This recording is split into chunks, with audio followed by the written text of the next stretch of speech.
Welcome to the Midnight Entrepreneur. I'm your host, Easton Bennett, alongside my fellow co-host, Tyler Sinden. We are both entrepreneurs who are learning, growing, and building our own businesses, and our goal is to share our experiences and knowledge to help you grow and become a successful entrepreneur. Strap in. Getting a little clicky over there with that arm, Tyler. Yeah, I was trying to fix it. It seemed like it was like way in front of my face, but yeah, I'm trying to, get it in a nice, comfortable position. We're both having arm troubles here. I think mine's like broken or something. Yeah, I don't know. Mine's good. It's just high. I don't know. I don't like the positioning of it, but great way to start the podcast. You're looking like a cop. There we go. Do I look like a cop with the mustache? No, I'm saying you are looking like a cop. That makes sense too. Switching professions. Yeah, I could. Might as well. Pull it off. God, this arm's going to bother me the whole episode. I'm not using this arm next one, I'll tell you that much. Tyler, what's up? What's new? I know there was something on the docket that I've been waiting here since you texted me yesterday. Yeah, so I feel like there's ebbs and flows in the market. I don't know if you get this often, but recently I've just been swamped like nonstop. It's just go, go, go. And for my screen time on my phone was so low. It's just, I'm just constantly busy right now, and I got so much going on, and I feel like in a week I'm not gonna have anything, and it's weird going from nothing to like I got no time for anything, and there's not enough time in the day to I have so much time. What am I gonna do with it? So it's interesting how the market ebbs and flows, but the Kijiji ad that I talked about in one of the previous episodes, someone reached out to me.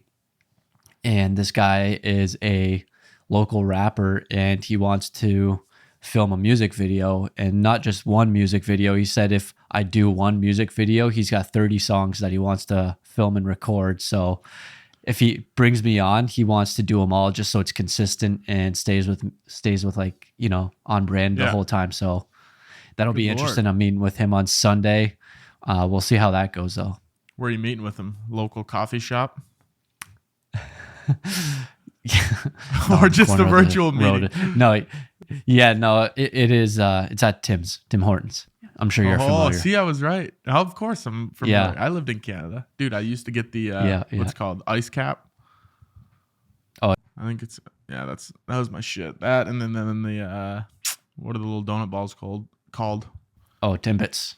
Timbits, yeah, the old Timbits. Some ice caps. Couple ice caps, a Timbit, get the ice cap with some chocolate milk. Oof. Well, that's pretty sick though, dude. 30 great choices. Oh yeah, 30 videos though. Do you have any idea what you're going to charge for them? So off the bat, just because I've never done it before, I told him. He said he reached out to another guy, and the guy said because he wants to be involved in the processing and producing and whatever, and honestly, to me, like I can see both sides of it, where he can be nitpicky and tell you to do a lot of stuff, do this, do that, do this. But I think it would help me because it's my first music video that I would ever do, and just give me guidance along the way. So what he said, this other guy was charging is $250 and then $500 if he just lets him do it on his own. Okay. So I think somewhere in that range, but he said if we do all 30 videos, he said that's going to be around $9,000 coming my way. But I don't know if I would start increasing the prices along the way doing the videos. But he said around a 2-week turnaround time. He seems extremely highly motivated, which is nice. It's cool to be around other people like that. But so is every other rapper that's trying to make it in the industry. They're, they want to make it as well. So is his music good? It's cool. For some people, maybe it's not the yeah, for sure. He's a rapper, hip hop guy. He's a little bit older, so there's like a niche audience, I guess you could say, potentially up there. He's had connections with big name people in the industry, like The Game. Do you know The Game? Yep. I think The Game had a diss track on Eminem or something like that. I can't remember. Oh, did he? And Eminem just tore him apart. Yeah. I like The Game. He has a few good songs, but it's cool all these connections that he's already made within the industry, and seems highly motivated, and it's like good to get around those people that are also extremely highly motivated. So it'll be interesting to see what happens come our meeting on Sunday. So I'm pretty excited, new opportunity. And the funny thing about that is a day or two later after I was talking to this guy, a guy emailed me and he asked me to do a music video for him. Like, where are all these people coming from to do Yeah. music videos?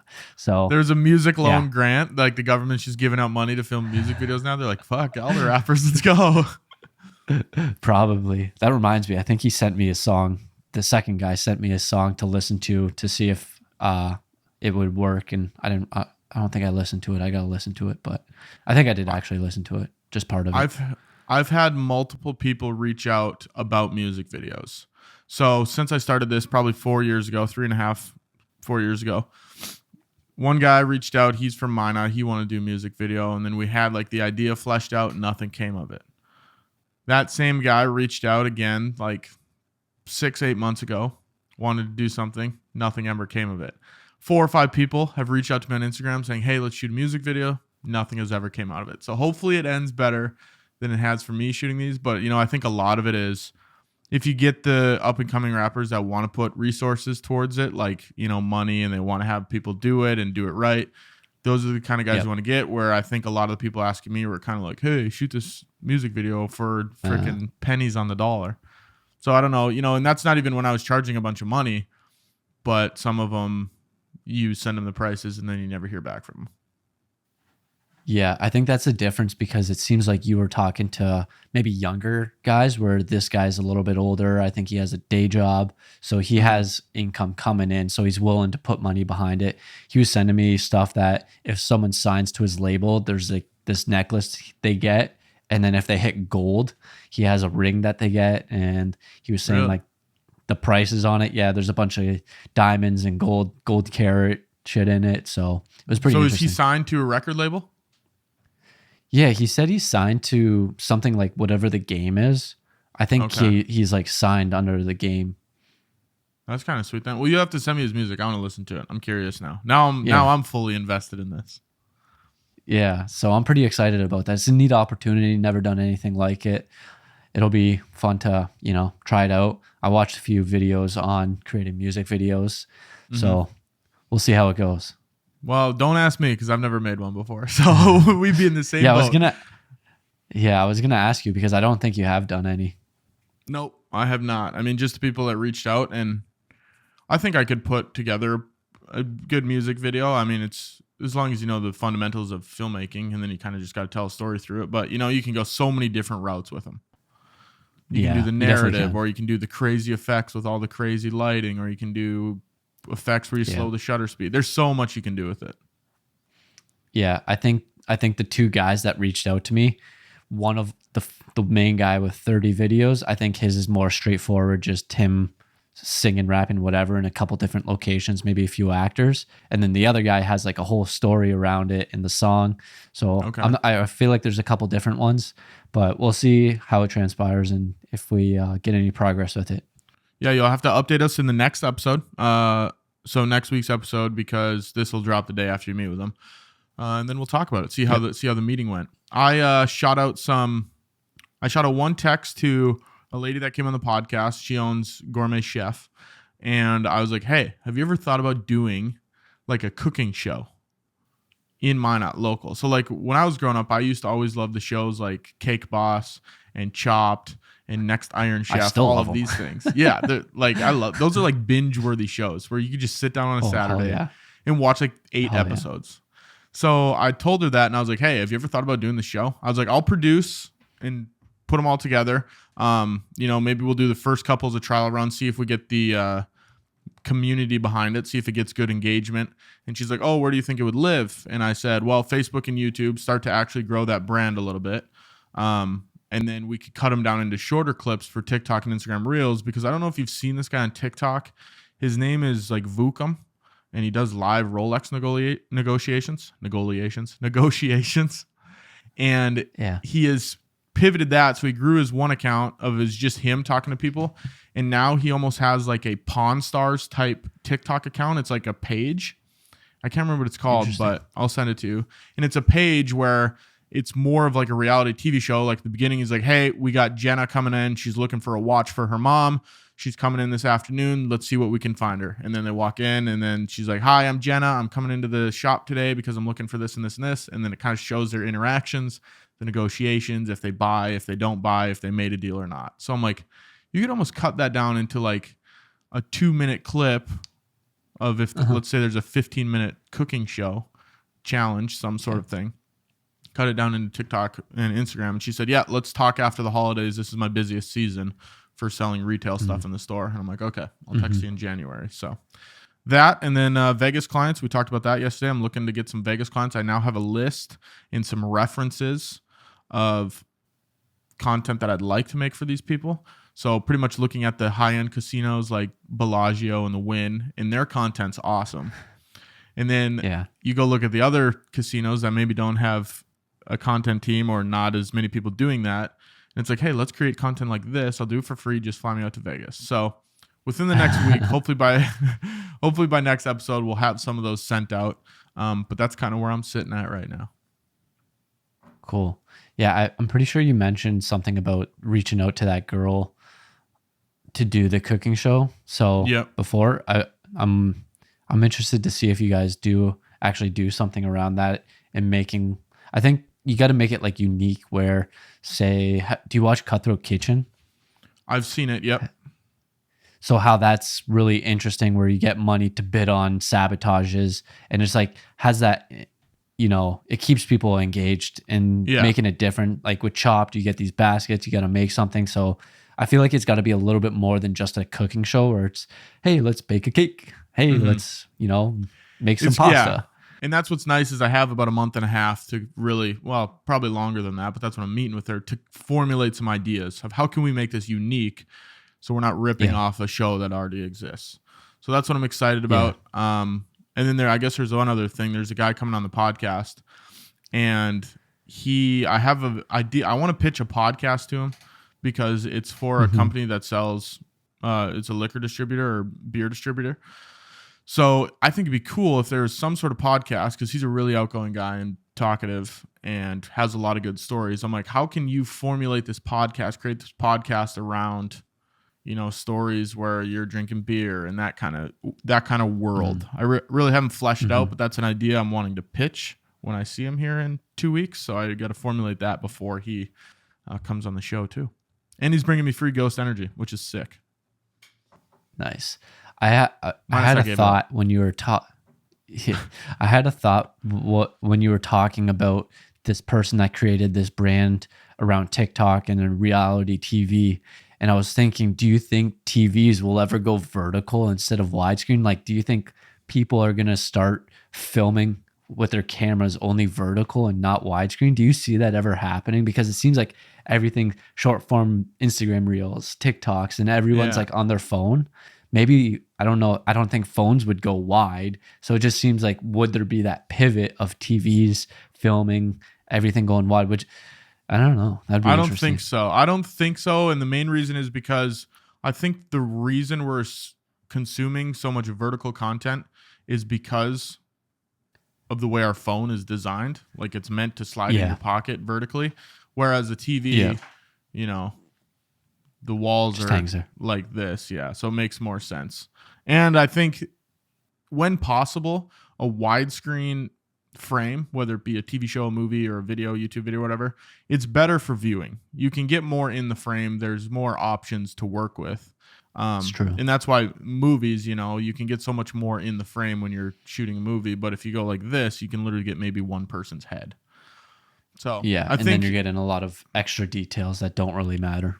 Yeah. I mean, maybe there'll be some cool, I'm sure one day a movie will come out that's completely vertical and it's going to have crazy headroom and like there's cool stuff going on in the sky, but I don't see it happening relatively soon. Yeah. That'd be interesting to see if that ever did happen. But yeah, I think it's just mainly supporting our phones, and that's why it is the way it is. Yeah, and it's more adapting to what we're using every single day. I think if our phones are horizontal, like that's how they worked, we would never, ever even try vertical content. But who knows? True. I could be way wrong. Yeah, you never know. So is that all you got for the updates? We're going into this episode. I'm going into this episode. Just, I'm going to riff. That's what I've decided I'm doing with this show. Yeah. I think it's more fun that way. Just rip it then. Is so it? Customer service. Yeah. Customer service, big part of business. Were you going to say something before that or no? Nope. Okay. So customer service is this week's episode topic. And I was thinking about previous episodes when we were thinking about this one. And it's more like the beginning of our episodes are becoming longer and longer talking about what's going on. And I almost like that more. Like I like that we're talking about, hey, here's some new ideas I'm trying. Here's what I did. I did this. I got this lined up. And then we have a short section in the middle where we talk about one topic. Instead of 45 minutes of customer service, we can do 15 minutes on it, 20 minutes on our businesses, and then 5 minutes on a business topic, which I've not came up with yet, but I got 20 minutes to come up with it. So customer service, really, it's just kind of talking about, I just want to talk about why I think it's important. And I'm sure you can chime in on why you think it's important, but the one thing, and we've talked about this in previous episodes, the one thing about customer service when it's in a service-based business, which I operate, is reputations matter so much that if you screw up somewhere or screw someone over, whether it's bad customer service saying, no, I'm going to charge you all this money, or, this is the only product you get and you're not very flexible, it can come back to bite you, especially in a small town like I live in. Everybody seems to know each other. So I've learned that just not burning those bridges really helps a ton. Because there's been multiple times when I've wanted to blow up the bridge, dynamite under. Yeah, I remember one email that you sent to a client that you were losing, and you took blame for basically everything. And your parents mentioned like, why do you keep saying that's on me, that's on me, that's on me? And it's like, I think that's part of the customer service, letting them know that, you care and, you're taking ownership of what happened. What does that book, Extreme Accountability? Extreme Ownership. Ownership? Yeah. Extreme Ownership. Yeah. Okay. Great book. Jocko Willink. Yeah. I'm learning book guy over here. Is that what the book's called, or is that just a part of the book? It's Extreme Ownership. And then it has like a subtitle, I'm pretty sure. But yeah, Extreme Ownership. I'll have to read it. Good I'll add book. it to my Christmas list. But yeah, I mean, Extreme Ownership. Oh, you haven't read it? I thought you read it. Huh. No, I just remember hearing that part of it from you. Okay. Because I think when we were talking about this, when I told you, I was like, how should I formulate this email? And then you brought up that book. And I'm like, you're probably right, but I hate to hear it. Hate it. Don't you hate that? Yeah, I hate when things are you always, right. And you always hate to hear the stuff that you know. Yeah. You don't want it so often. Stuff it's hard to hear. It's not hard to hear, but it's like, yeah, I know exactly. It's like that's something I always think is when people say if you could have dinner with Jay-Z, right? I feel like any question I asked him, I would already internally like know the answer.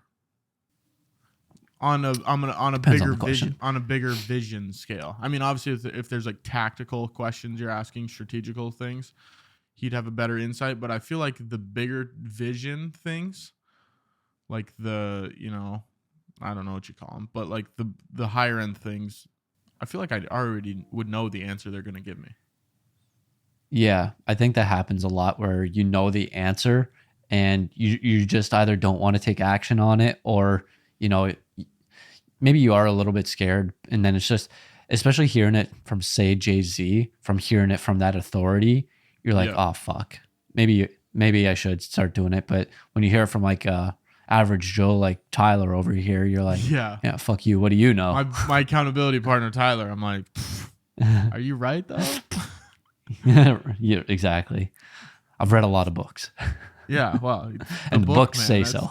Yeah, if it says it in a book, that means it has to be true. That's what I live by. Gotta be. If you read it on the internet, it's true. If you read it in a book, it's true. That's the word. That's what I live by. But customer service, as far as you, what are your thoughts on customer service? Why do you think it's important? Oh, it's huge. It's especially, so I just had this recently happen to me where I went in 2 different places of business, and the main person that they greet there, hey, how's it going, or whatever, what is it, office, whatever, greeter. The secretary. It's not a greeter, person? but Yeah. So two completely different scenarios. The one, maybe she was having a bad day. Maybe, I don't know. She just was not happy, not having it. And it was just, hey, here. And then it was like, you know, extremely basic. And it was like, okay, you're clearly not in a good mood, or you're just kind of a bitch. And then the Yeah. other scenario, extremely happy, talkative, trying to like cheer you up or whatever. It's just like, you know, it's not over the top or anything. It's like, hey, how's it going? And then maybe, you know, create just having that smile there. It's completely different scenarios where you're walking into someone and like that's the first person that you're seeing. And then that's resembling the business. And it's like, that's actually such a big aspect of it. I think it's super important to even hire people when you are hiring people for those positions. That's one thing you probably have to look for more than other positions. Who's the Yeah. first point of contact when Personability. people are like, even I called today, I have to put carpet on my steps, and I called Monat Flooring today to get a quote for the 12 steps or whatever. And the lady that answered the phone was super friendly, like sounded like she wanted to help. She's like, how many steps you got? She's asking me all these questions, where there are times I call a place. I called a bank one time to ask a question about one of my loans, and it was like, I could barely hear the lady. It sounded like she didn't want to It's talk. like I'm you're like, an inconvenience. yeah, I'm like, I just want to know, like, where, if my Yeah. payments are going, you know what I mean, or whatever it was. But it's such a Yeah. different, the first point of contact is so important, where that is, it's something to think about. It's like when you are hiring these people, that's probably a trait or a skill you have to think about more than if you're hiring an accountant who sits at his computer 24/7. And doesn't talk to anyone, and he's not the first person that sees Yeah. guests when they come in. It's Yeah, like this it person can maybe kind of be a sets the bum. mood. Exactly. They like it sets the mood. And when I was in that location and met with the one person that was, you know, sad, down, whatever it was, mad, angry, whatever you want to verb, is it a verb? Whatever verb you want to use for how she was acting that day, it, you know, set the tone for me at that business. It was like, okay, like maybe I don't want to come here just because like the people and, you know, it's not as friendly. I was thinking about this when I was, you know, thinking about this actually happening. What do you think you would say if someone's like, uh, you know, grow a pair, or, you know, stop being so soft? If like with my scenario here, because I'm seeing like this person, like, About having these experiences, like you're like, yeah, this person was kind of a pile, and yeah, then someone telling you, well, be tougher. yeah, because I feel like a lot of this younger generation, they're really soft, and, you know, they might get offended by, you know, something. Yeah, I think there's a fine line. I think I personally take into account when I go and talk to these first point of contact people at the business, I take into account how they're treating me, and I look at it objectively like, okay, this business might be like this. I'm not going to let it affect me. Like, I'm tough enough to be like, yeah, whatever, who cares? That person's having a bad day. But I'm also smart enough or self aware enough to realize, why is that person like it's still not a good way to practice business. So I take it from both ends, where it's like, I'm not going to let it affect me personally. If someone's an asshole, I'm not going to be like, oh, my day is ruined. But I'm going to be like, okay, well, that business probably needs to Make a work on that. TikTok about it. Make Yeah. a TikTok about it and complain. But I think there are people on both sides where it's like, if I have this experience, I'm never working with that business ever again. They're assholes. And those people, yeah, maybe you need to do get a little bit tougher. Or there's people that have a great experience and like, I'm never trying anything else. This is the end all be all. This person was nice to me. But I think if you can stay right there in that gray area, that middle line. What about you? I, What do you think about the be tougher yeah, grow pair? I think so too. I think it depends on the scenario. Like, she might have just been having a bad day, but if, you know, at the same time, if you are tough, like it might not really come down to being tough. It, you know, it depends on the scenario, how they're interacting. Maybe they're just a dick and they just don't really care and they don't have that good personal ability skills. So I think it depends on the scenario too. But at the same time, you know, there is that line where some people are just really soft and offended by everything, and they expect everyone to treat them like they're princesses and queens, Yeah. or no, kings. What am I saying? Whatever. All the royal family. You just you Yeah, treat them all the same, or should. Man, I'm sleep deprived. Hey, that's all right. This challenge that I've been doing. It's the old go to sleep and when you're tired, and then wake up when you're ready to go. Yeah, man. I would not be able to. I was barely surviving, and then I had a client call, and the client call went really long. I took a 15-minute power nap, and I think that's the only reason why I'm somewhat alive right now. I was not hanging in there really well. You need to get those 5-hour energies. I don't take caffeine right now. My energy boost is my naps. So The bed caffeine, you could call it. you ever hear of a nappuccino? Nappuccino. No, is it just a nap? Yeah, but before you take the nap, you drink a coffee because it takes a little bit of time for the caffeine to kick in. So it's basically a double boost. So you get the caffeine, you get the nap, and then by the time you wake up, the caffeine's kicking in. You're waking up from your nap. You're really energized and boosted, and then boom, you crush a bunch of stuff out. I wonder if you could do that. Like, if you could have, maybe this is my business idea of the week since I don't have one, but you have an IV that you set a timer on, and at like 6 a.m. it starts dripping caffeine into you. And then by the time the caffeine kicks in, you'll be up and ready to go for the day. Straight to the bloodstream. Yeah. Now we're talking future stuff here, man. I should probably patent that, a caffeine IV. Yeah, a CIV. I don't know about that.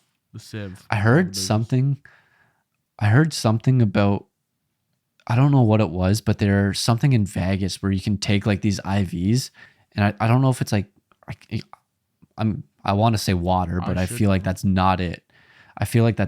But there's something that you can like take, and it just like completely energizes you, and it's not like alcohol or caffeine or anything bad for you, which is interesting.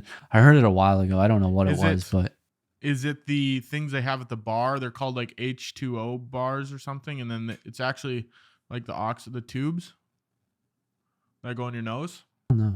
And then it goes around, and they have like big tubes of these gas things, and then you sit in there for like 20 minutes, and it's supposed to like get you going. Can't remember what it's called, actually. I don't know. It was a while ago. But as a business owner by yourself, you got to be a customer service rep all the time. You don't really have anyone else. How is it being on your own, doing customer service? How do you find that? I feel like it's good because you can talk on it, actually. I don't want to read into it. For me personally, it's easy because I like talking to people. I like engaging with people, meeting new people.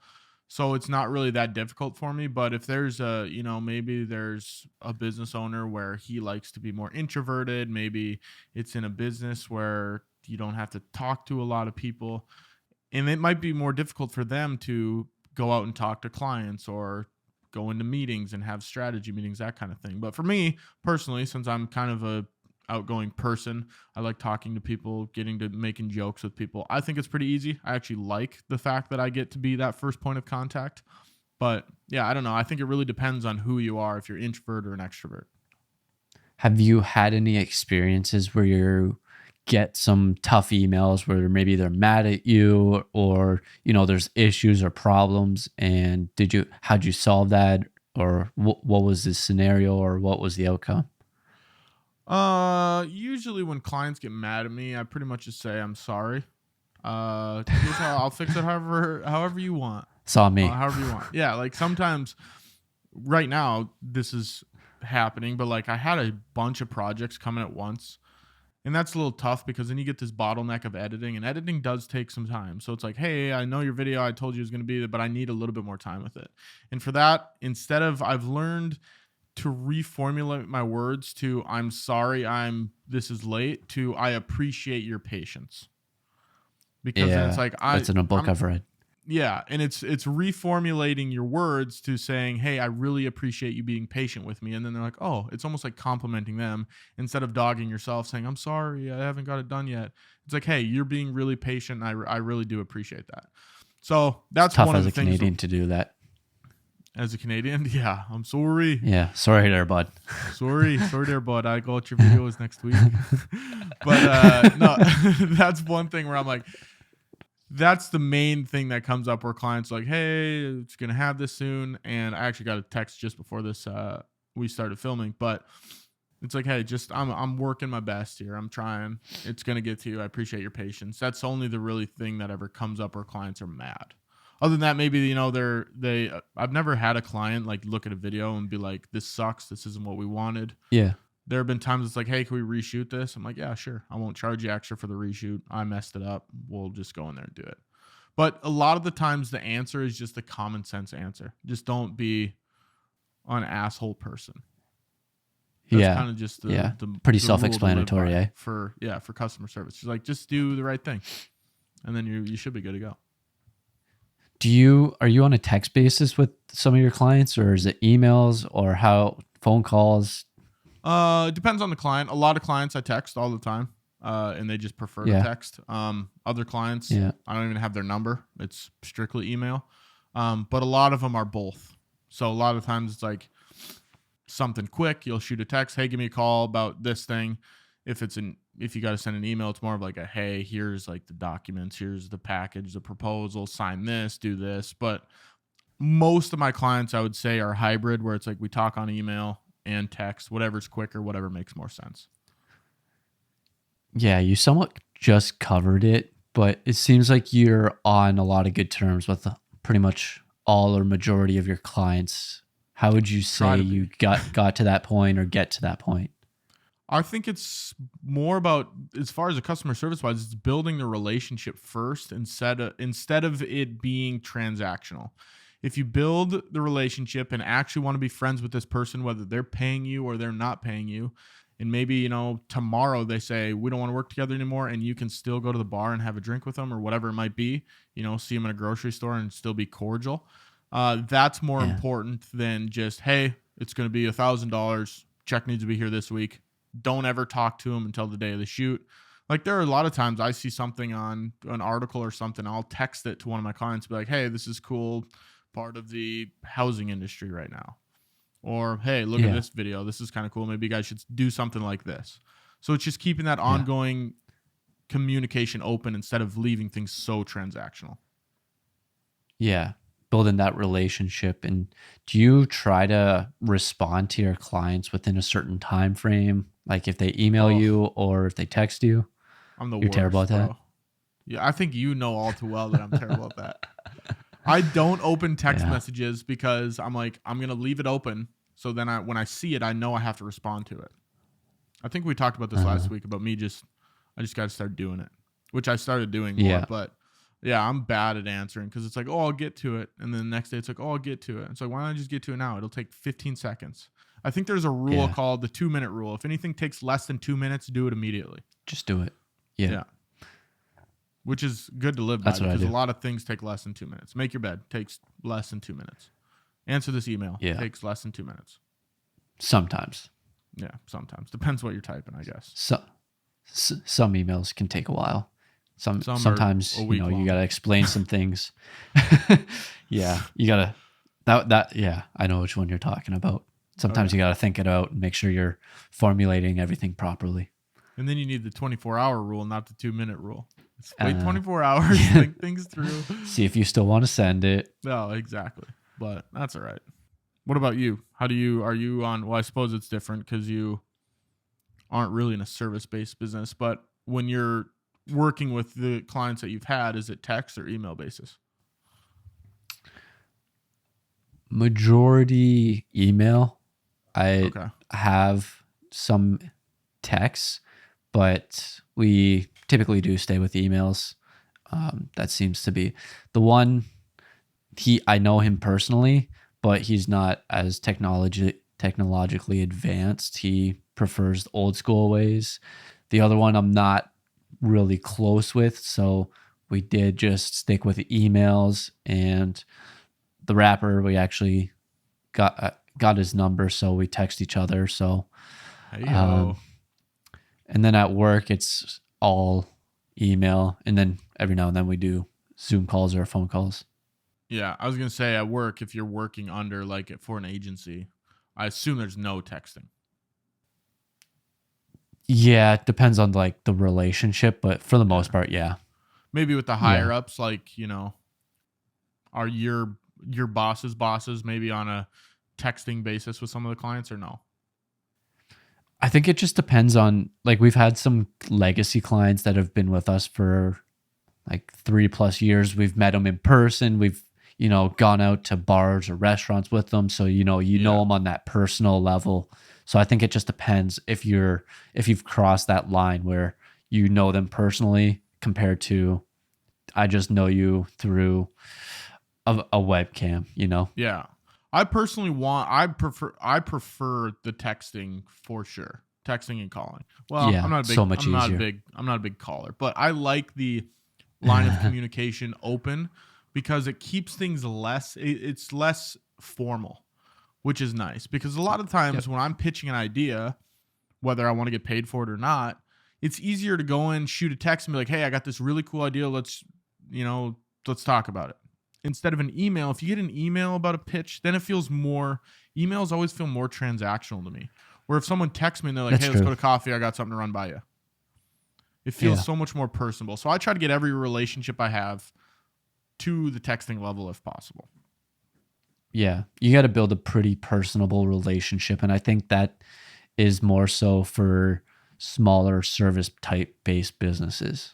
Oh, for sure. Because once you have 200 clients and you have a team under you that's working with them more than you're even working with them, which I haven't experienced, I assume it's less of that. But, hopefully one day we'll figure that out. I assume if I ever get a Vegas client, I probably won't be texting. But maybe you will. Maybe you're going to be like best friends with the CEO of Caesars or God, that'd be insane.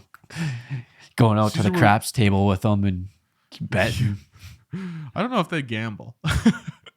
Maybe though. Maybe they do like high stakes gambling or the high stakes. What is it? Texas Hold'em. Yeah, I'd do that. The old $10,000 buy-in World Series of Poker. Won't be the worst thing ever. That'd be so fun. Fun. But yeah, I mean, that would probably only need to be my only client. Wow, I butchered that sentence. That would probably need to be my only client. There we go. If I got Caesars Entertainment. Would you still be your own business, or would you see yourself as an employee for them? I mean, ideally, if I had this huge agency that just worked, Caesars was one of the clients. But I don't know if Caesars has an internal marketing team. That podcast I was listening to a couple weeks ago, they outsource a lot of their video stuff in Vegas. But I don't know. Caesars a pretty big corporation. I have their stock for fuck's sakes. Them and MGM. So if you land one of them, you should lead with that when you're DMing them. I have I have 35 shares. I'm basically an owner. So I'm gonna hire when's myself. The next owners meeting? I think I've been missing the previous ones. I don't know if my invite got lost because I'm in North Dakota. I didn't get the memos. Yeah, I should. I'm gonna leave with that to Caesars because I know I won't land Caesars at this point in my life. I might as well spend one. It's something funny and different. Yeah, and then be like, God, maybe we should hire this guy. Let's take a flyer on this random dude. That'd actually be funny. I'd be like $500K, and I'd spend $400K hiring the best video people to help me. I'd be like, pay you $50,000 a year to help me copyright these scripts. Pay you $100,000 a year to shoot all of these videos. I'm sure you can do that. $500K a year. That's a fucking drop in the pan for Caesars.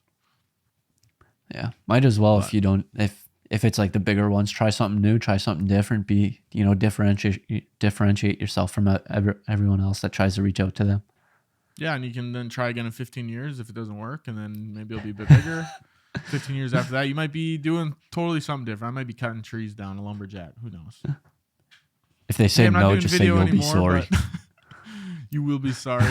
And then with like this. Yeah, but we'll get there one day. Tyler, you got anything else on customer service? I don't think so. I think it just comes down to being personable and building that relationship, especially if you're smaller. And what I know is bad news spreads faster than good news, unfortunately. So if you have shitty customer service, that's going to get out a lot faster to a lot more people compared to if you have really good customer service, which sucks. Yeah. What's the, do you believe in the saying that, what is it? All press is good press? It can be. It cannot be. Like one person that really turned it around, and Kanye? I'm impressed with. Nope, you're close. I don't know Really? if you wanted to guess again.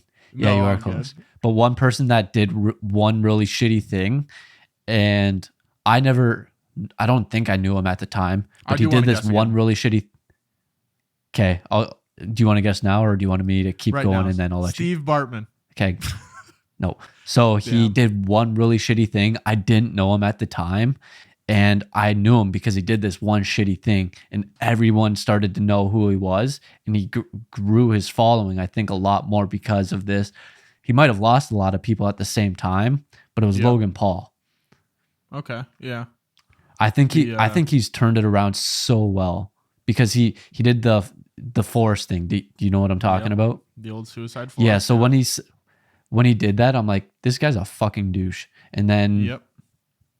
now he's actually a pretty cool dude, and like he's done so much. Like I feel like he's doing really well for himself. And in that case, that was really bad press.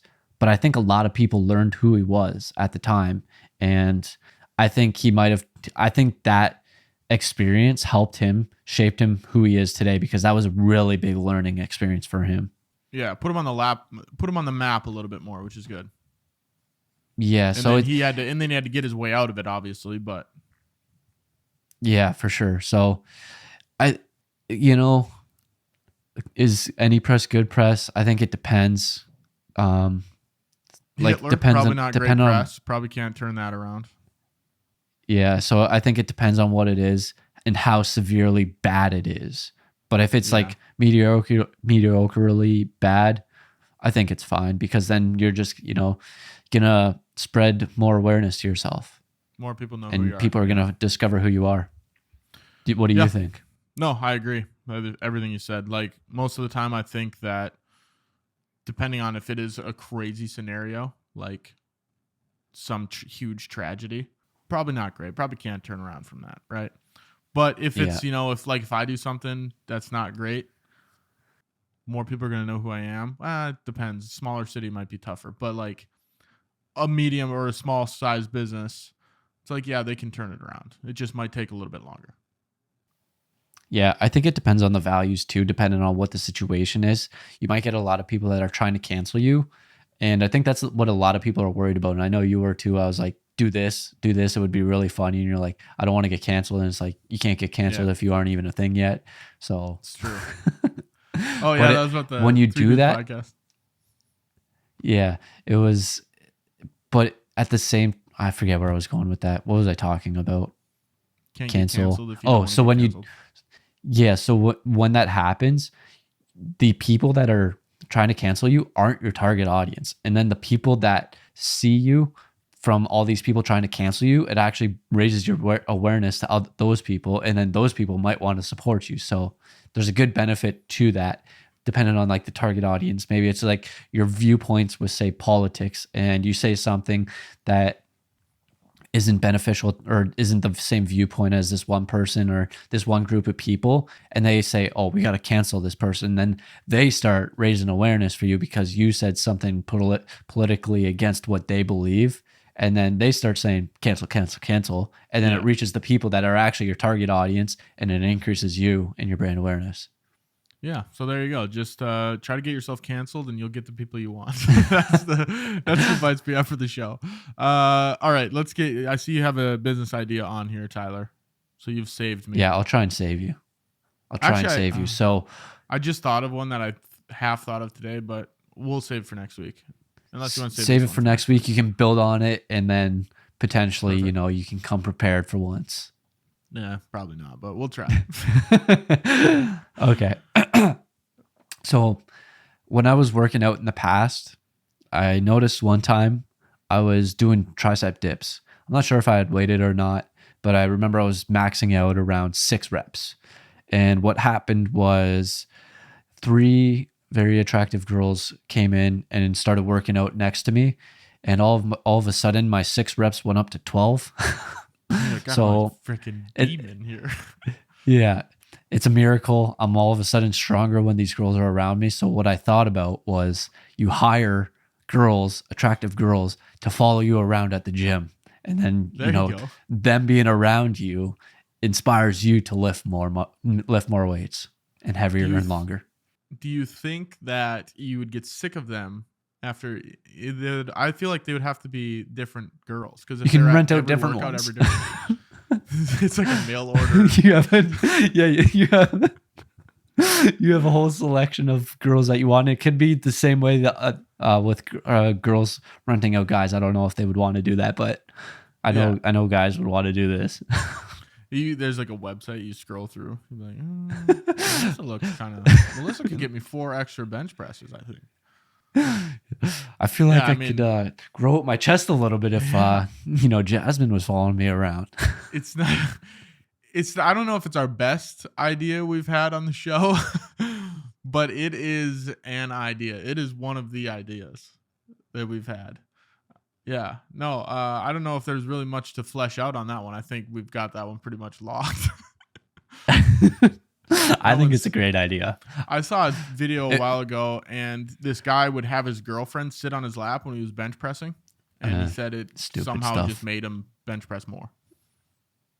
Yeah, it's that motivation. You don't want to let them down. Lapladies.com. I love it. There you go. Let's see if it's available. I already bought the domain. I've just been looking for a reason to use it. All right. Well, I don't know is there anything else you want to touch on that business idea? Lapladies.com is not taken, so we better hop on that before someone steals it. Did you just look it up? Yes, I did. You just got the GoDaddy search domain popped up. Lapladies.com. Easton, you're a liar. I'm taking it. Yeah, there you go. It's probably like $10 a month. Or $10 a year. I don't know. I think it's a pretty decent idea. I don't know about you, but it doesn't seem like you're a fan, but I'm a fan. I don't go to the gym, so I mean... It's because you don't work out. Yeah, I know. Yeah, I'm going to start. There's this hot chick at the bar last night. I got her number, and she looked like she would want me to work she's out, motivation. So. She's motivation. I told you, man. This is a thing. She looked like she would want me to work out, so, I'm going to go buy some free weights tomorrow. I have some free weights. There you go. Yeah. There you go. This is a thing.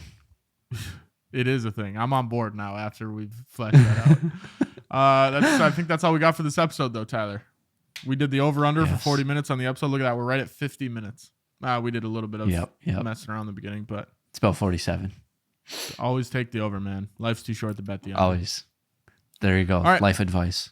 Any other last pieces of advice for these wonderful people or any last words? Take the over. Take the over. Bet the over. Next week is Thanksgiving. Well, when this comes out, it'll be this week is Thanksgiving. So have a fantastic all you Americans have a fantastic Thanksgiving. If you're Canadian, hopefully you enjoyed your Thanksgiving like 2 months ago. But with that being said, that's episode 12 of The Midnight Entrepreneur. If you have any questions you'd like us to cover or answer, you can email us at themidnightentrepreneur.com. Just kidding, not that website. It is actually themidnightentrepreneur@gmail.com. We don't have a website. If you found value in this content or found this entertaining, share this with a friend or post it on your story. If you really enjoyed the show, we'd love a rating and a review on wherever you're listening. Talk to you guys next week for another episode of The Midnight Entrepreneur.